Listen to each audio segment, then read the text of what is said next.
Alan, I'm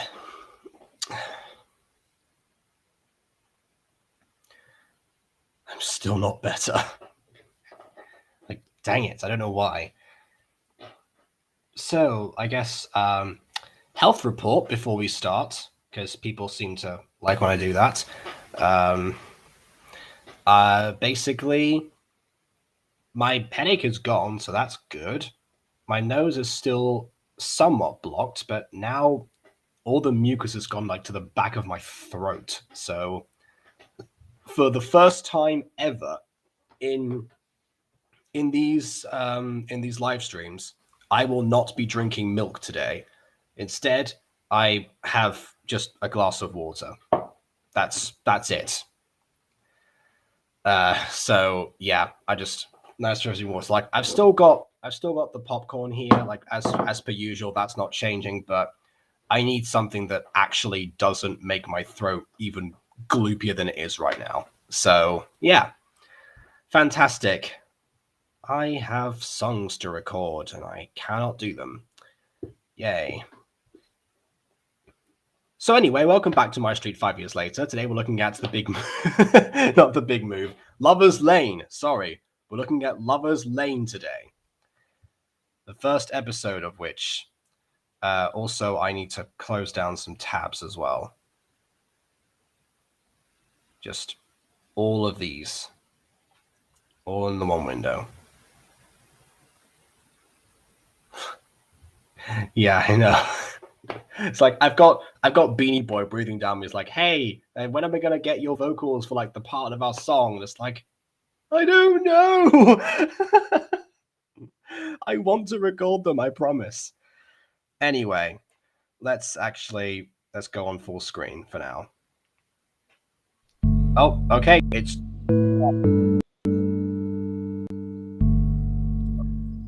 wow. This neighborhood is beautiful. It's more than yeah, it sure is, especially when the quality resets. I love when that happens. It makes it so beautiful to look at. Let's just refresh that to start over. There we go. There's that HD quality that's, actually, to be fair, is something that AppMa was known for, especially back in the day.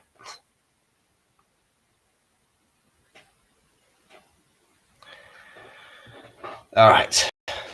Okay. You know what? Let's just start from the beginning. So yeah, without further distraction, on with the reaction.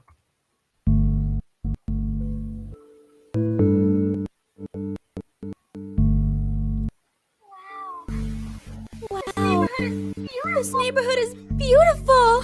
It's more than beautiful. It's amazing. This is incredible. This is Okay. I feel like that shot, I understand why they did that, and it's like, okay, you know what? Very easy to do that kind of thing in CMD Cam, I guess. Show off all the nice houses. You know what? That's great. At the same time, when you have so much voiceover over it, it's like, no. Okay, when you say right, I was about to say, do you hear an okay. Again, I'm not sure how exactly best to deal with that. Simply because I always mute every tab so that it doesn't. Well, not every tab, like both of the restream things that I have, because otherwise it's just like.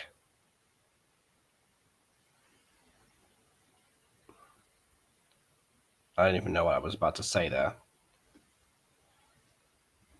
Let's go back to here for a second.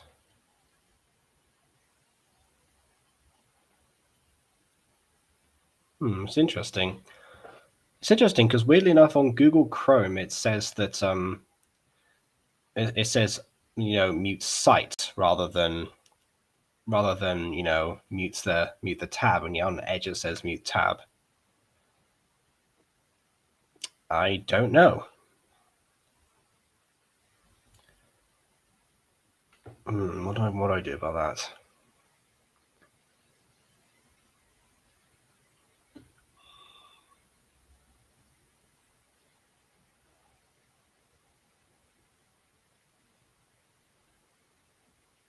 Well, yeah, fair enough if it always meets sight, but yeah, because that's fine. Because I don't know what I'm saying.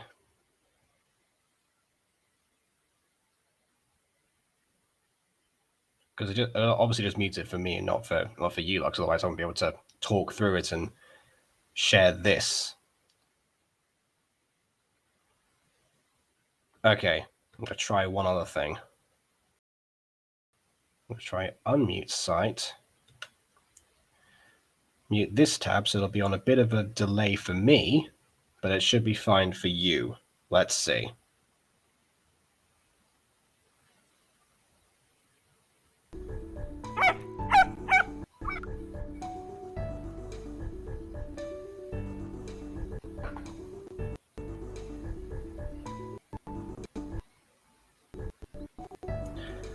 Well, like I said, they've certainly got the cinematography down now. You know, all that stuff that Aiden was complaining about with the lack of shot variation. Well, they're certainly making up for that in spades, and they have done since the bigger move. But that, you know, kick it up again now. Mommy, this is too good to be true. Are you really saying all these houses are ours for the picking? Well, they're not free, silly. There will be a transfer of ownership. A bunch of paperwork stuff to get the houses under the name of whoever owns the house. But this is a newly built block.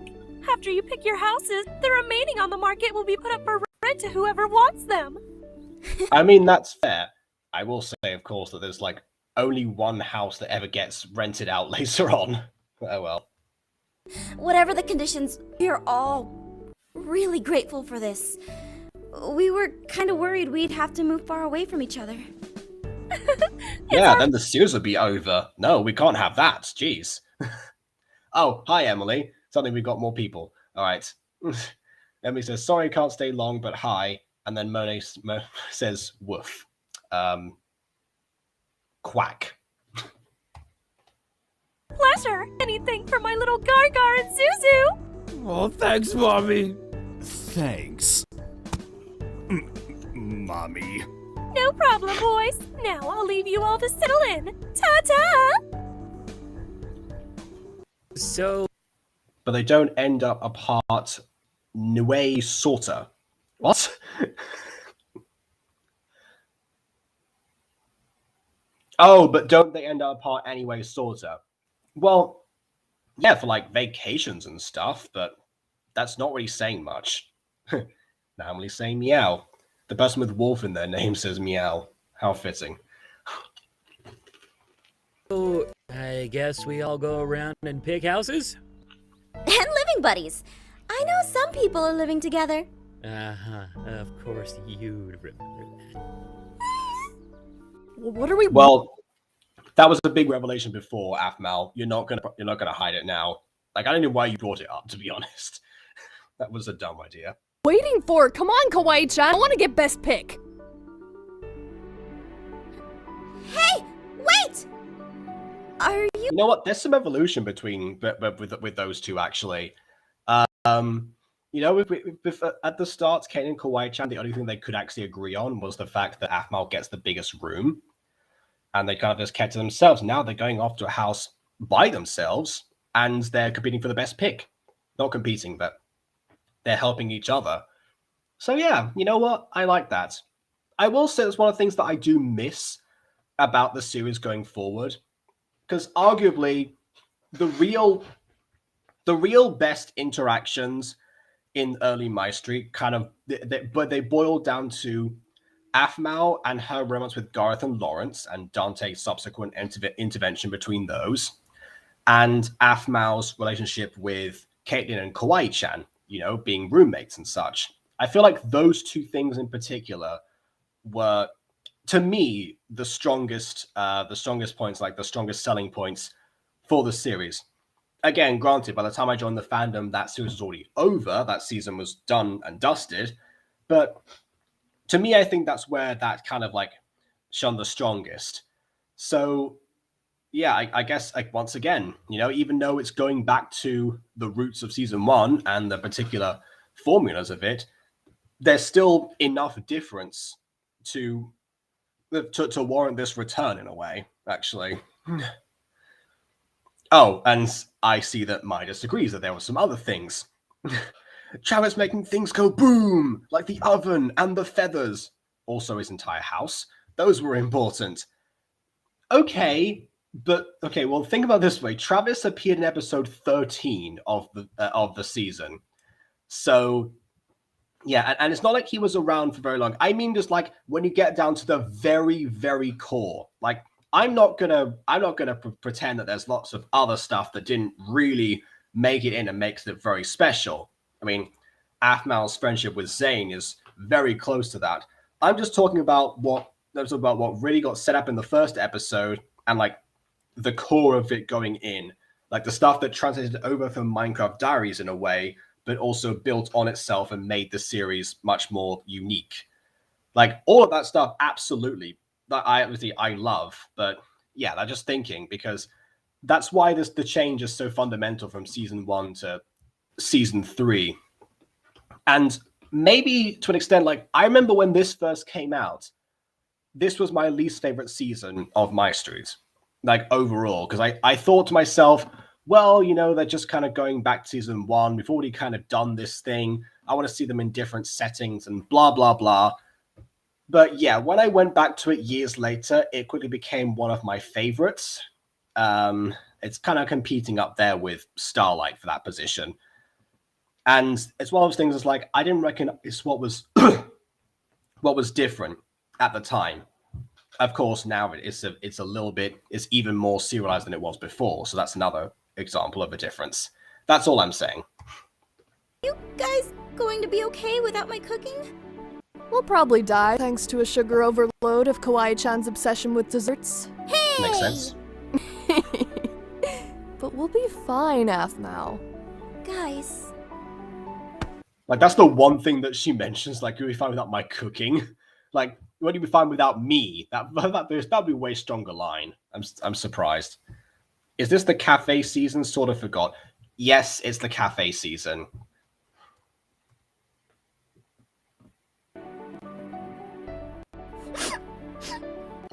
Hey, come on, cheer up, Aphmau-senpai! We won't forget you! You were the best roommate ever! Yeah, besides, we're in the same neighborhood. If we get hungry for your cooking, we'll just stop by uninvited. Aww, that's so... Wait. No take backs! Wait a second. I just realized something. Aphmal's meant to be bad at cooking canonically, isn't she? Because there was that whole episode with Aaron where he's like, oh, you know, he's a much better chef and he does most of the cooking. And Aphmal has to prove herself and say, can I cook today? And like Aaron is like, oh God, no, please, no, like that kind of thing. And kind of like has to like have an honesty pill of that. So isn't she supposed to be bad? Like, I mean, I don't know. MyStreet Guess Who game faces. That's what I was thinking. Of all the things to compare this to, you referenced the Guess Who game faces. Of course, why not? But yeah, like I'm pretty sure that's a plot hole, isn't it? Oh yeah, what was the song I did for plot holes? Plot holes, plot holes. No, just no.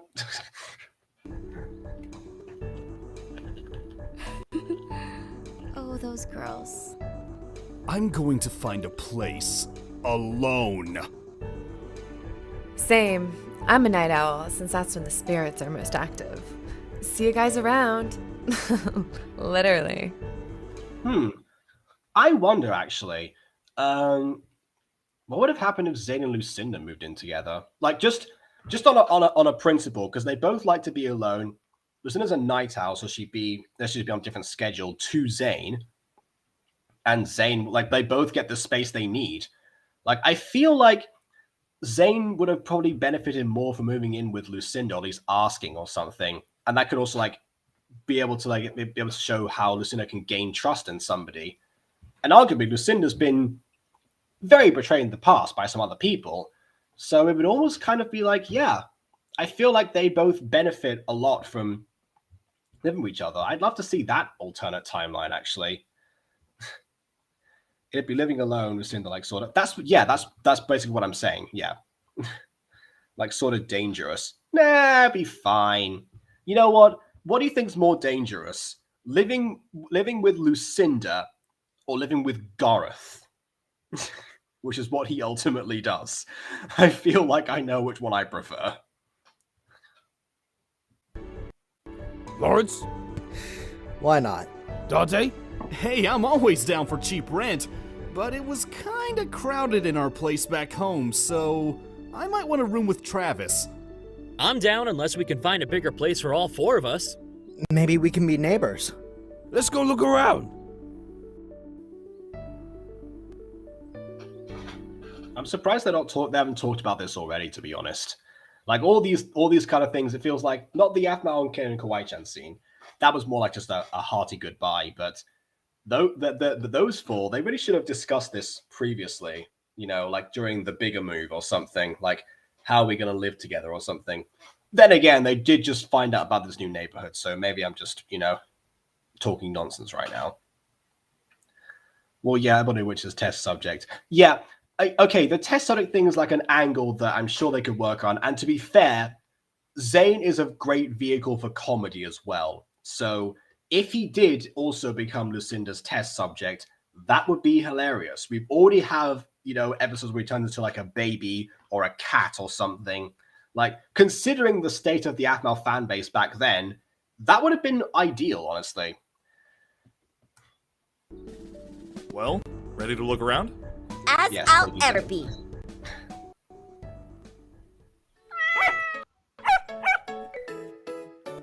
Oh, yeah. Why did I suddenly, I forgot about forgetting this, which is ironic.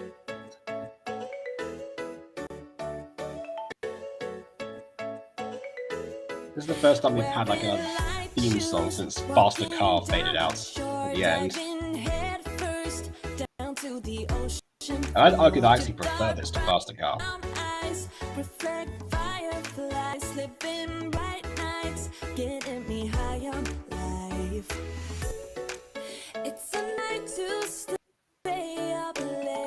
Okay, maybe it should have faded out before line. It's a night to stay up late when they're in plain daylight, but like Sims suddenly plopped in a new neighborhood. I suppose. I mean, Aphmau did do some videos with this, around season 3 of these characters as Sims. So you're not far off, really. Oh, actually, wait a minute. That may have been. Actually, no, that was towards season 6, actually, because I remember there was a hint towards when season 6 was going to come out in a Sims video, and that's why I ended up watching one of them. But they're wearing season 3 outfits, so it counts. I'd let her step on me like she wanted, like I'd live with her with no hesitation. You're missing the point of what I was saying. I just think it would be interesting for the character interactions. I'm not... This isn't like me going, what if you live with Lucinda, though? It was like, no, what if you live with Lucinda? Come on, people.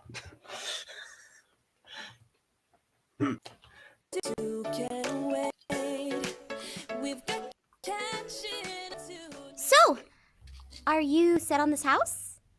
I am. Are you? Yeah, I really like it a lot. There's plenty of rooms and stuff, and but we'll have to decide what room we each. You know what? I tip my hat to both of you because house hunting is the worst. Trust me. But, we used to move around a lot, sometimes even overseas, several times, and hunting around for houses was just like, my goodness, this is taking forever. Please let us just sit down. We want to live in a place. I don't care. Of course, you do have to care. You have to put the effort in to make sure you're all happy and such. That makes sense. But,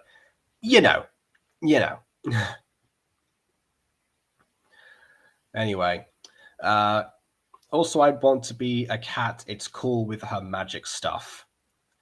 I mean, yeah. I don't know how much magic you'd be able to do as a cat. But yeah, sure, I suppose. Although I don't think Lucinda's going to step on her cat, just saying. Yet. Aren't we going to share a room? I mean, logically thinking, Aphmau, Like, shipping material aside, just think about it for a second. Duh. Of course you're gonna share a room. You're a new couple. Idiot. But yes, you're right also. You're also Maya. Lots of red. That's true. Like, that's also another thing. Like the houses do actually look different enough. I think that was the whole plan with this new neighborhood thing, really, was just to show off the new set, kind of. Really make it so the houses seem more unique. I don't know, more aesthetic, something like that. It's like, okay. So I'm guessing that's probably why there's a bunch of red around. Maybe that's what drew Aaron to the house, and maybe it drew Adma to the house as well because it reminds her of Aaron. We don't know. It's possible. If you want to read into that, I mean, it's about as red as her face is right now, so more to read into. I know, but I'm a simp. Yes, you are. Okay. And also, hi to Flopper. I'll tell you what, your comment is going on the screen right now. Just because I haven't done any like screen comments yet, I really should do that. But yes, hello to Flopper. I should have put the step-on comment on screen. You know what? I'm doing that. I'm putting the step-on comment on screen. There you go. You're welcome. Anyway, okay. Yes, you are so special. Welcome to the stream. Okay, let's keep going. That's right. I totally forgot. Or we could do separate rooms until you feel comfortable with the idea. Right. Sorry. It's just... You're my first real boyfriend. Kinda sad, right? Yeah, but wait. Yeah, real boyfriend? Are you talking about those guys on your dating sims? Hey, you leave Juman Han from Mystic Messenger out of this. Oh, for crying out loud. Not the Mystic Messenger thing. I forgot about the Mystic Messenger thing. Talk about being a simp. Way to represent that fan base, Afmal. I thought for a second she was talking about, like, I don't know, like Kai or someone like that, but it's like, oh, of course not. They're not written yet. So she can't be. I'll talk more about Mystic Messenger when we get to the actual episode about Mystic Messenger. That old red clay, I can't.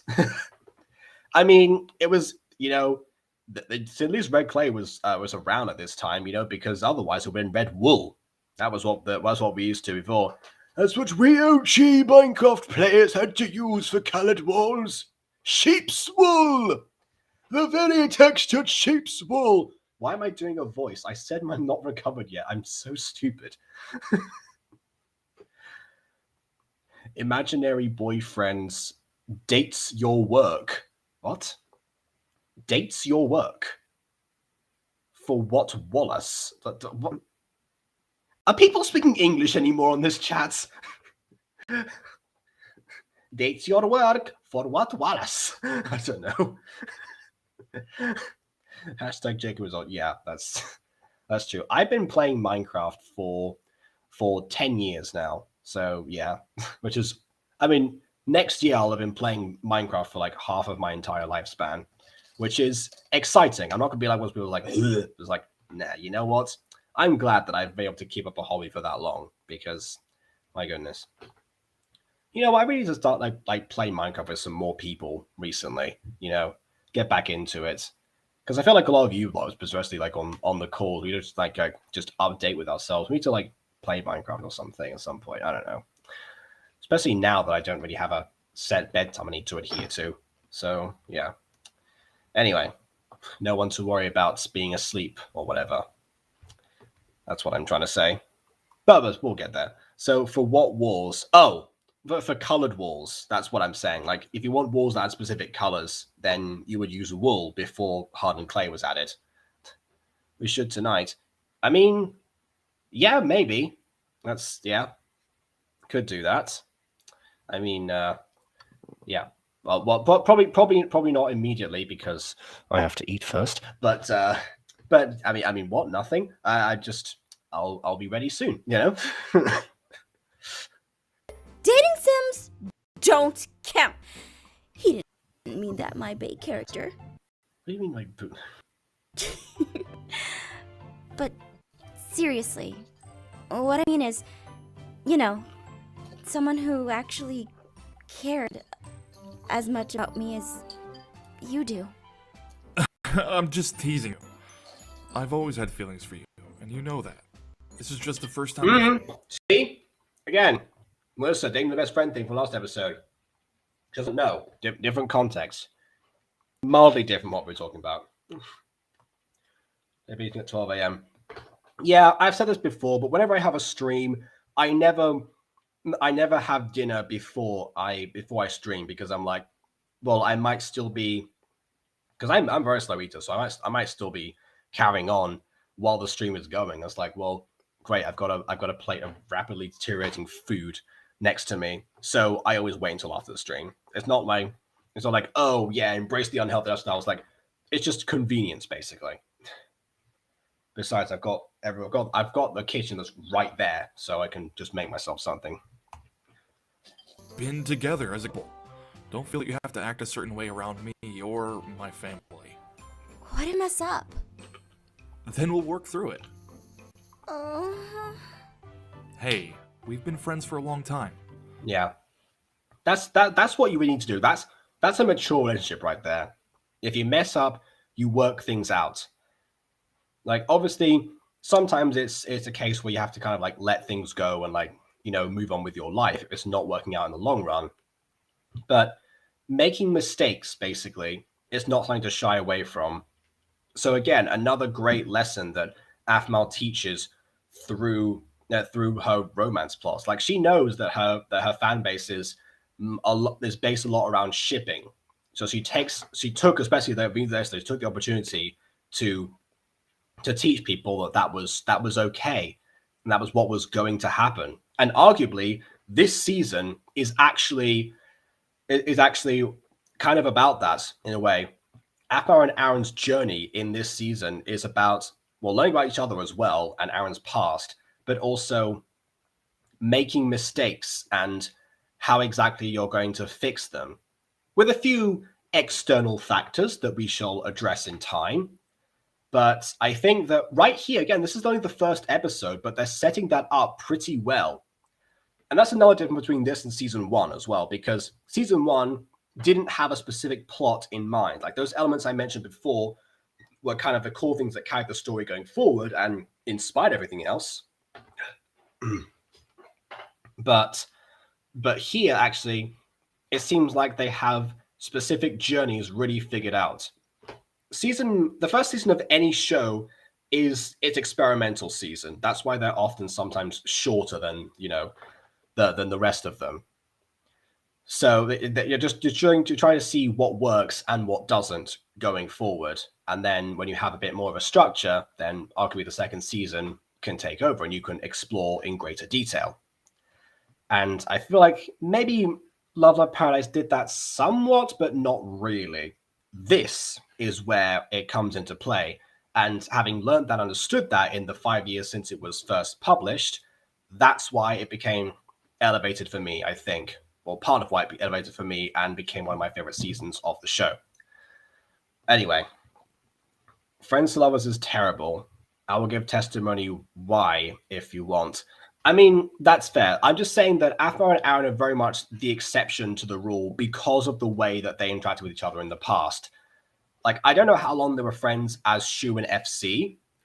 However, they were because of the way that they addressed their feelings very early on, and they only wait because of, you know, Ultimate Secret, different lives, distancing from each other. Just make the heart grow fonder. So they did address that, and they would very much have been lovers before. So that's why I feel like the way they adapt that is very different. Like, putting Afro and Aaron in certain bubbles often doesn't really work. It's like saying enemies to lovers, which, by the way, is infinitely worse than Friends to Lovers in every conceivable way, but they would, to some people, they kind of fit that as well because of the whole, hating each other when they first met because Aaron was a jerk and whatever, blah blah blah blah. But that wasn't when they first met. When they first met was on the game, and that's where the difference comes in. Anyway, what about the Remave Brothers 3-parter that had plot? Maya, what I'm saying isn't specific moments. I'm talking about the core interactions. Yes, the whole like Mum Remave thing from season 1 was a thing that had a plot. And yes, every episode has plot. And it's not like they exist in a vacuum. They do build on each other. I'm just saying that season 1 wasn't planned out from the start all the time. It was very much like written almost on the spot, and then eventually some things were worked out later on behind the scenes. Thus, the whole paradox with Travis. But the thing about... but yes, there are other things. There are great mini story arcs and other interactions that really made it work as well. It's all in the details, basically. Details really do elevate a show as well. I just mentioned those specific examples because I feel like that's where the show started from and explored everything later on. Again, the first season of every show is experimental season. Okay. Enemies to lovers work better than friends to lovers. What? Oh, right. You're about to say why. Oh. I love enemies to lovers. I feel like the fact that you like it doesn't necessarily mean that it's good, knowing who you are, but, enemies to lovers, a clear line, what's stopping them? For friends, it's muddy waters. There's a clear line what's stopping them, but in the end, they don't get stopped. I don't know what you're saying there, because yes, I don't know. If they're enemies by force, then it's different because that's like they're not really enemies. If what's stopping them is their hatred for each other, well then clearly that's a good reason to stop because, they hate each other. It's not really a recipe for a good relationship going forward unless one of them has like a full-on character reset, which again is a very common trope to happen or something like that. It's like it doesn't work that way. You have to properly address that kind of thing. So yeah, I don't know. There's a thin line between love and hate. Well, it's even thinner between friendship and hatred because again, with friends, you're much closer to them anyway. Like you can say a thin line between love and hate, but they're very, very big extremes. Like it's like saying, oh yeah, there's a thin line. Hold on, I've got popcorn in my throat. It's like saying, oh yeah, there's a thin line between. I'm trying to think of like a good geographical example that will work for Americans. Hold on a second. Give me a moment. Okay. Nope. I'm trying to think of. I'm sorry. I memorized all of the states like geography by heart when I was like 5. I'm just trying to think of good examples. Anyway, it's like saying there's a good line between like a state border, but then it's like, oh, if that state is super massive, it's like going like, oh yeah, there's a thin line between, I don't know, Texas and New Mexico, but if you live in Austin, it doesn't mean anything. That kind of thing, basically. That's the example I'm gonna give. Not American here. Okay, well, again, it's like I'm just going by numbers usually. Anyway, enemies to lovers usually conflicted ideals and such. Like all tropes have exceptions, like true hate. Yeah, I feel like again, it's like everything if it's handled well can be fine, but a lot of the time it just isn't. Like I've seen so many times in things where it's just like, oh yeah, I hate you more, blah blah blah blah blah. Big moment, pause, and then suddenly they start making out. What happened? No. Like Princess Diaries 2, perfect example of that. It's like, in fact, they almost say that word for word, don't they? Like, I don't know, Prince Nicholas slaps her or something. It's like, I loathe you. Or like, not with his actual hand, like so like a glove or something. Like, I loathe you more, something like that. And then they make out. Like, I don't like that's not how you do that. Especially like also because they're kind of related. But we'll that's another whole that's another bridge. But yeah, again, terrible example of how to handle that because it's just like, well, A, you kind of know it's going to happen. B, there's nothing that they add that's new, and C, it's and C is trying to steal the crown, I guess, but and arguably would be better as a ruler than she would. So that yeah, again, I feel like if you handle it, yeah, it's. I've seen very few examples where it works, and that's why I hate the trope. And it's almost like people, especially now because it's become so commonplace, people just expect it to happen. It's like with the music freaks as well. You know, the people were shipping Jake and Haley while Jake was still had a crush on Daisy. Like Haley was not the one that he was after. Like, so why is it that you were trying to like push them together? It just doesn't. It doesn't hold water for me. So yeah. Wait, she's great. Oh, but yeah, okay. She becomes great, but again, think about that movie. What does Nicholas say in that? That he was born there, he went to school there, and you can't lead the people if you don't know the people. And yes, she goes to know the people later, but at that point in the story, that hadn't happened yet, and that was the reason he was motivated to come around there in the first place, not to make out with his, let's be real, distant relative. So yeah, not very good when you really start to ponder it, basically. But going back to Aphra and Aaron for a second, again, they handle it differently. It's executed in a way where it actually works and arguably doesn't really fit the trope as well anymore. And that's a great thing for both friends lovers and enemies to lovers. But she was learning, she was new. I'm just remembering, like, now you're saying versus that movie. I'm just remembering when she like steps on his foot and he goes like that. It's like, oh yeah, you didn't tell me who you were. Well, you never asked. Like, I don't know. I'm gonna stop talking about that movie for a second because it's like, oh god, like what a rabbit hole to go down. Anyway, enemies to lovers, terrible usually, unless it's handled well. In the very rare case it is. Friends to lovers, same thing but to a lesser extent. Aphra and Aaron, great example of how to subvert it, but also still carry it through. There we go. Finished. Rant over, I think. Thanks for coming to my TED Talk. Let's keep going. So I understand why you're nervous about all this change. I'm embarrassed about being embarrassed. Trust me, I am too. But just don't think about it too much. But shouldn't we be doing more romantic and coupley things? We should just act the way we normally do. Like when I call you fart face? Exactly. Potato. You jerk. You know, it feels good to just be myself. I prefer you that way.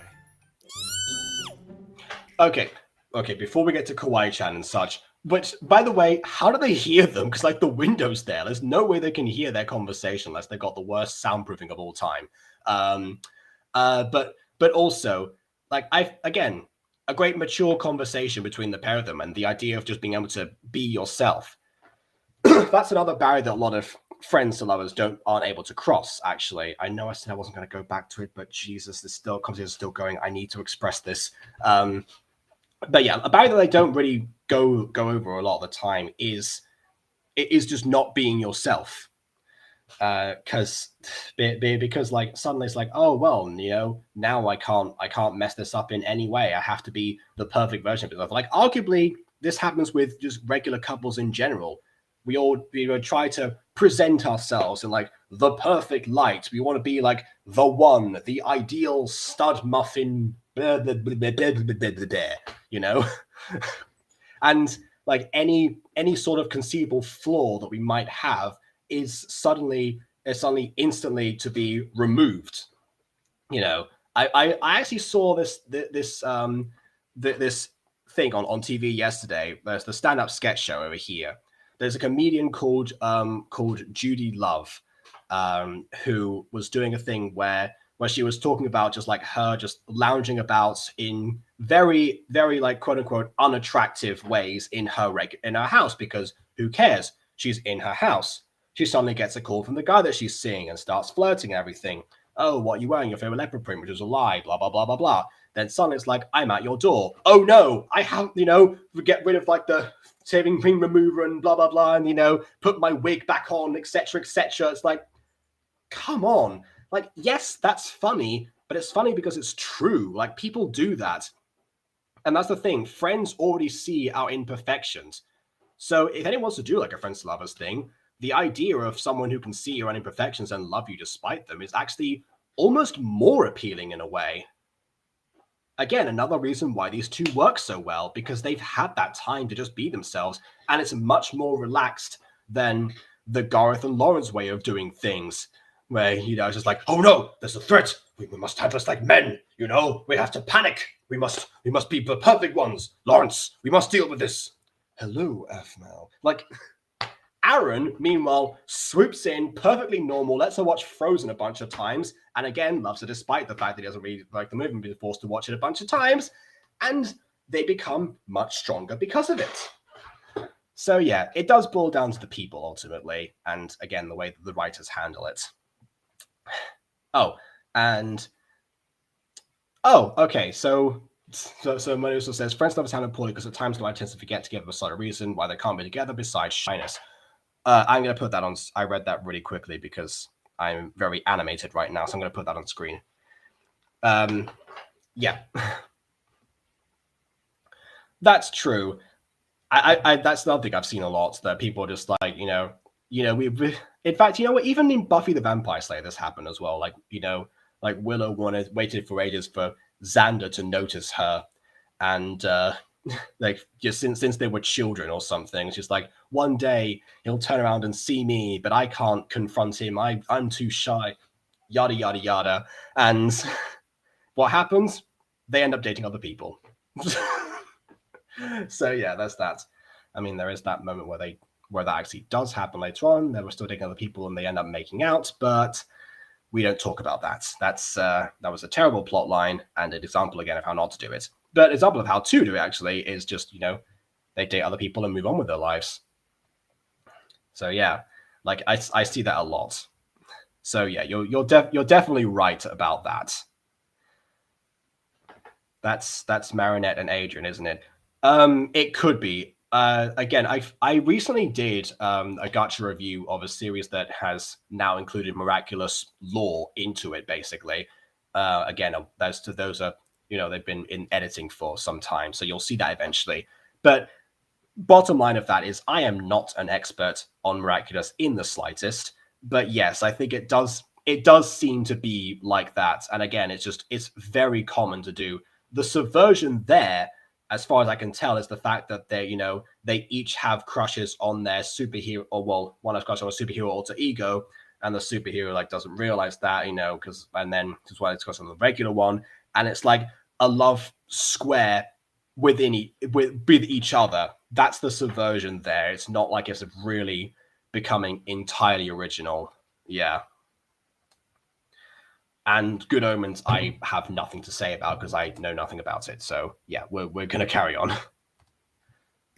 Are you serious? Hey, Aphmau. I'm sorry. Is Caitlin now joining in on the shipping? What happened to you, Caitlin? Like on vacation, you really just actually. I was going to say you really let go, but no, that was just winning the mini games because I had the whole thing with Travis doing the last one. Yeah, I'm not forgetting about that. I don't know. Again, Caitlin and Kawaii-chan have really evolved together, honestly. It's sort of tragic that we don't get to see them as much anymore because of the fact they don't live with Aphmau, but I know. C'est la vie, I guess. Guys cannot be taking the house next to us! I don't know, we might. Kinda like the view I have from here. I can make sure hands stay to themselves. What do you think? You know what? I take back what I just said. Caitlin's still terrible. Kawaii-chan? Can Kawaii-chan make this her room? Oh no! I'm fine with that. It's okay, Aaron. Nothing a curtain can't fix. or picking a different room for your, room. There. This should keep them from looking in. Now, are you They hungry? can clearly still hear you, right? Because that's what happened before. That's why Kawaii-chan was squealing, right? Aphmau gives me good girl feels. Well, duh, of course. She is good. She is a good girl. Like, come on. Not the typical like nice girl. Again, it's like how good guy and nice guy mean different things. Good girl and nice girl, same thing. Aphmau's definitely a good girl. Yeah. Shipping booth. Oh, great. Now I can see that parody already. The shipping booth. Hungry? Yeah, I could go for something to eat. Can I cook for you? Of course. But, wait. Do we have any food in the house? Is this where Aaron learns about her cooking, and that's where the whole thing starts? Because again, apparently they couldn't decide without Aphmau's cooking killing Kawaii-chan before, so still a plot hole, I think. I have enough to make us sandwiches. Perfect. I'll keep unpacking until lunch then. See you soon! Sandwiches sound great. We'll be right over. See, told you they can hear. Yeah, we'll be over soon. So, does Caitlin-sama really want to rent this house out? Yeah, all joking with Aphmau aside, this place is great. But it's possible we might need a third roommate at some point to make this work. Does that sound okay with you, Well, I don't know, Vlad might still be around. We'll see. Kawaii-chan? That sounds perfect! Awesome, then let's go remove the for sale sign outside. Yay! Again, imagine if Zayn moved in with them. That would work less. That's a joke. Like, the whole thing with Lucinda before, I still stand by, but yeah, Zayn moving in with Kawaii-chan and Caitlin, God no. They'd all go insane at the same time.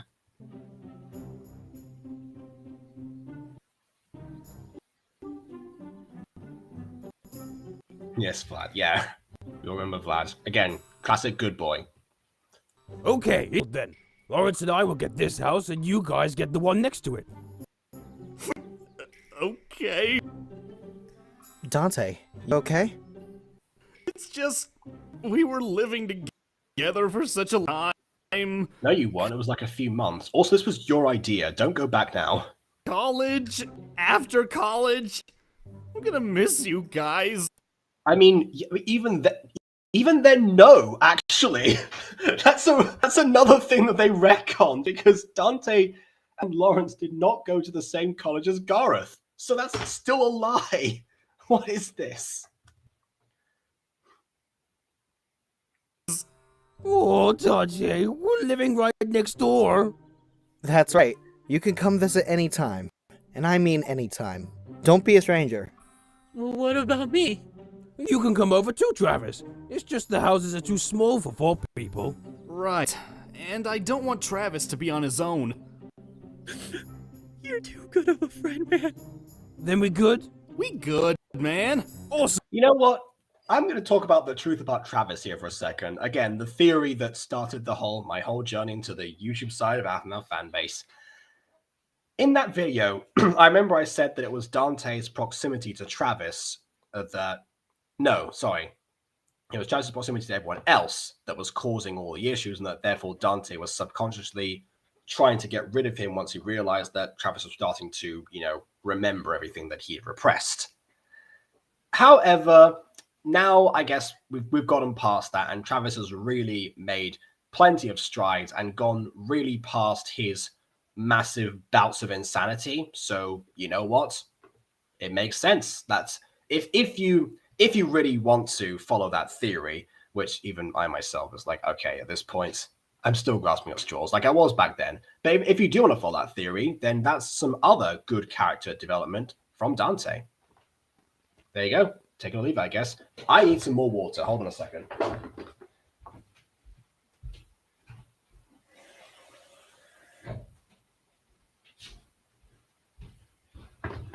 Yeah, like I said, kitchen is right there. So, now let's... Oh, I haven't done the Levi drink yet. Hold on. Levi drink with water this time. There you go. There you go. You can see I actually do take a drink when I do those things. it wouldn't be as funny if I didn't actually try. Huh? Zane? Gareth? Is something the matter, baby brother? Don't call me that. And yes, something is the matter. What's that? I need to live with you. What? I don't have a job, and I haven't saved up enough to live on my own again. So All that teasing about Gareth not having a job and here's Zane not having a job. Not good. Not good look.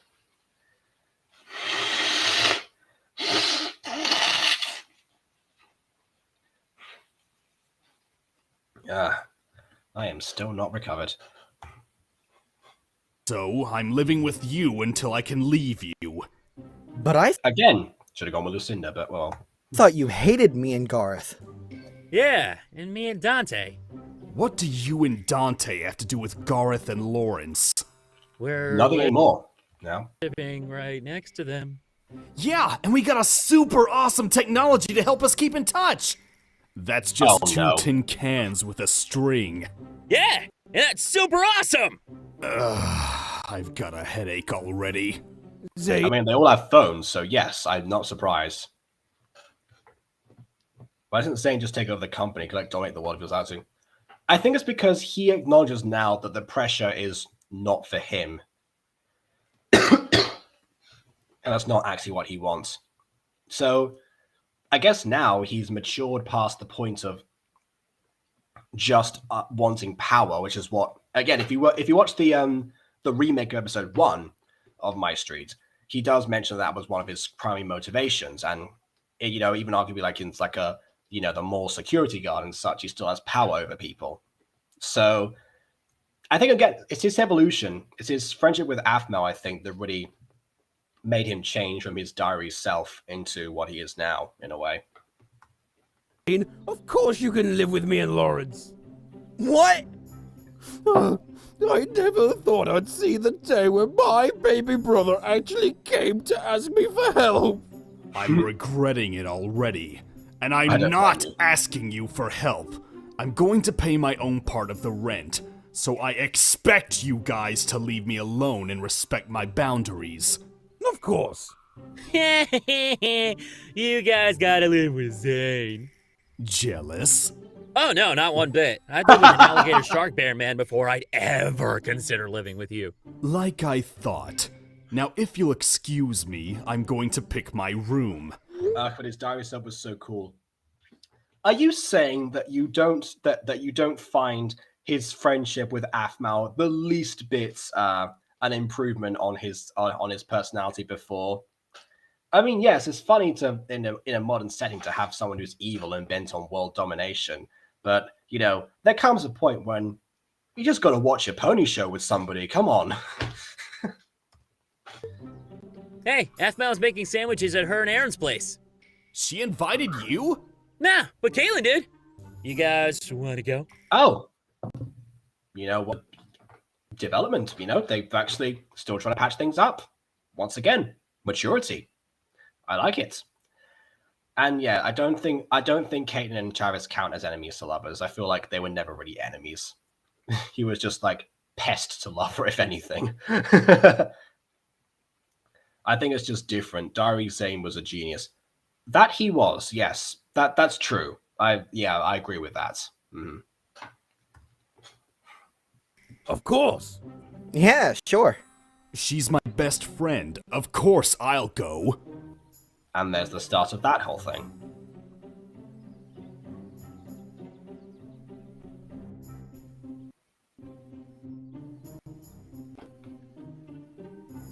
What kind of sandwiches are those? Like, that's it. Like superbly burnt crust, or I don't know, failed attempt at having a pancake as a bread. Like, what is that? What is that? And look how uneven they are. Christ. You done? Yeah, I think I made too many sandwiches, though. It's okay. We can save it for later. Aaron? Yeah? I love you! Seriously? What? Don't laugh! I'm sorry, it's just... Okay, you know what? Now they changed the music at an appropriate moment here. Remember I said in the last bigger move episode that was an issue I had, where they had like a very emotional scene, and they just kept it with like the dun dun dun dun dun dun dun dun dun dun dun, that one. So yeah, I like this. I like this more. They actually knew to change in this particular moment. That was adorable. I wasn't expecting it. Can I kiss you for that? Of course! Wow, nice sandwiches. What the? You guys should Once again, Caitlin ruins it. Of course. Ah, carrot and bread. Yes, my favorite sandwich. really learn to lock your door, Nia. I just got done moving some boxes. When has Kuai-chan ever said Nia in a sentence before? Like, what? I've never heard that. Like, I heard it from Michi and not her. What are you guys doing here? Invited us for sandwiches upstairs, remember? No, I didn't. Ugh.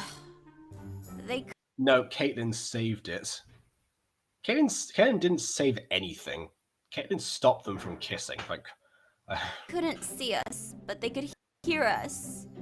Ugh. Fine, you guys can have some sandwiches. I do already miss cooking for you guys. Aw, thanks, Afmao. I need to get some more bread then. I'll help you. I thought you said he made too many sandwiches. Now you've got 2 more mouths to feed those sandwiches to. How does that make sense? Also, here's some more carrot and bread right there. Perfect for sandwich making. Caitlin makes it more special when it does happen. I disagree because, I mean, yes, this is the whole like trope of, oh, interrupting a love moment, blah blah blah, you know, haha, funny, whatever.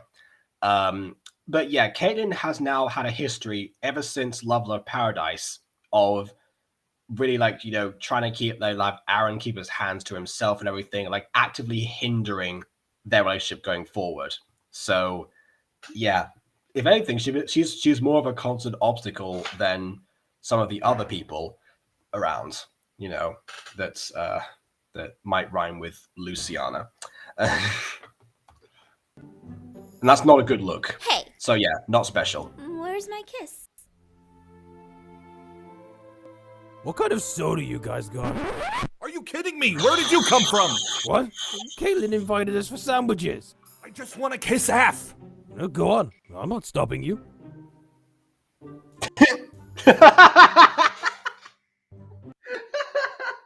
forgot about the face.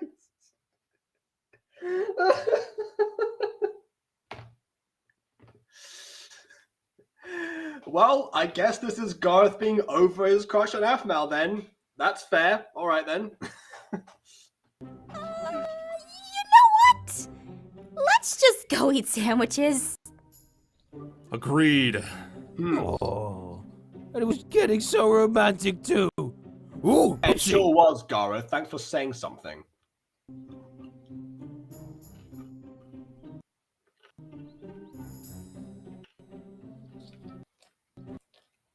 Well, looks like we're having a picnic. It's already. You know what? Let's just have fun.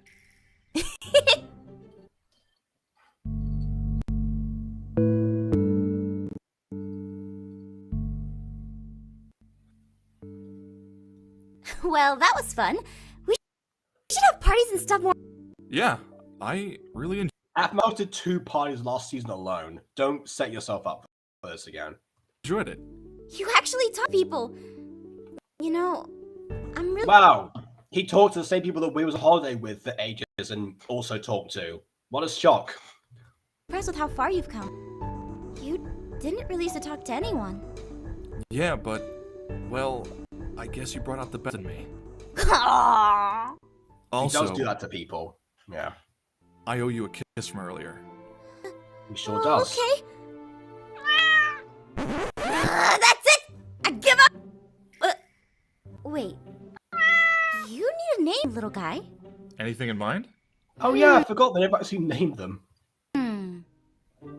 Elizabeth the Third. You know he's a boy, right?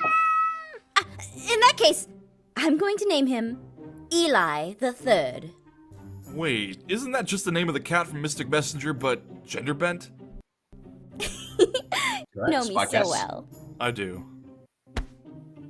Okay, thank Christ, they actually did kiss. Crying loud. I was like, give these two like a win, please.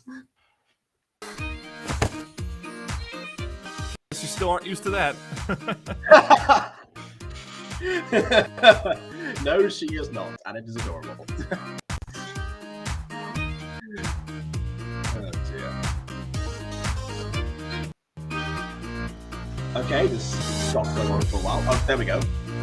We didn't get to the sky that time. I was really expecting that.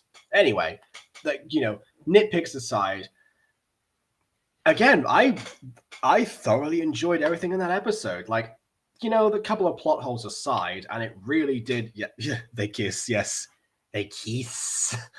Correct. But yeah, a few like plot holes or minor things aside.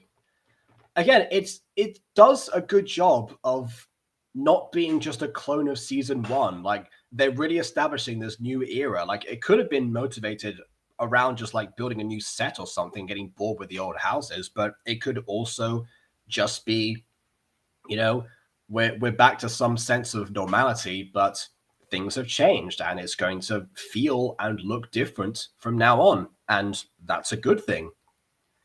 Because honestly, it is, again, as iconic as the opening from season 1 is, I feel like if this is like, more people should kind of talk about this as well.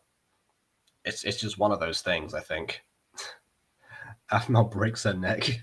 Yeah, it's just like, I was like, it's like, yeah. No, but seriously, it's like, you see how far everyone has come pretty much, and not only that, but you also see like where they're going to go, and if anything, get excited for it. Like, I did say that at the time this was my least favorite season, but this episode I still remember being relatively excited because I was finally going to get that experience that the people who watched season 1 when it first came out got, in the sense of having these neighborhood updates essentially. And that, I remember that to be like a really fun time in my life as well. Like, I didn't appreciate it as much back in the day because of a few other things, and maybe as we go forward in the series I'll remember them. But yeah, from when I've binged this series the season afterwards, I feel like, again, this is one of my favorite times in the Aphmau fandom, because there's so much that got brought to the forefront. It wasn't entirely too serialized and dramatic yet. It was having some of those elements that would kind of go into something later, but it didn't overdo it, and it still kept the lightheartedness of the classic era. So, and again, episode 1 of the season sets everything up perfectly. Like, you want to see more, and even if you have seen more, you then acknowledge like how much was really just led into from here, I think. So all in all, I really think this one is great. One of the strongest, I think, so far going through the series. And once considering we've been through 2 whole seasons now and 2 mini series, that's 3, because Phoenix Jump High, that's saying quite a lot. So yeah, this was definitely Aphmau going into her heyday almost. Not quite there yet, but still very much from this particular fan base point of view, getting there. And boy, will we along for the ride. And so we shall be going forward, because next episode will be, hold on, I need to actually check this again. Next episode is going to be, Living with Aphmau. That's the name of the episode, which, again, makes perfect sense. And that came out on the 21st. So, once again, we're on a 2-day cycle now. Fantastic. I'm going to be going back into college courses soon, and I've got a 2-day cycle of streams. This is going to be amazing, Bye-bye social life. But whatever, I commit to this, and I have to stick with it. That's just That's just life now. So yes, I'll see you all soon enough. Before I actually go, please leave a like or dislike because your opinion matters. And subscribe if you've not done so already. Pretty much everyone who's watching this right now has, but anyone watching the archives, that goes for you. And I will see you all on the 21st. Same time, same place, 5 years later. And on that note, until next time, farewell.